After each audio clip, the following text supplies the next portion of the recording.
Tricycle at bus nagsalpukan sa Isabela at pagsemplang ng motorcycle rider sa Pagadian City nahuli naman sa CCTV.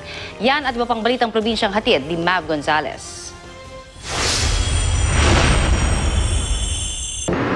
Huli sa CCTV ang pagsemplang ng isang motorcycle rider sa Pagadian City. Sa videong ito, makikitang mabilis ang takbo ng motorsiklo.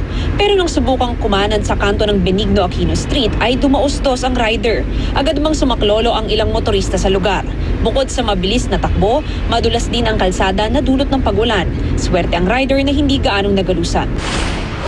Nawasak ang tricycle na ito sa Iligan City, Isabela matapos mabangga ng nakasalubong na pampasaherong bus.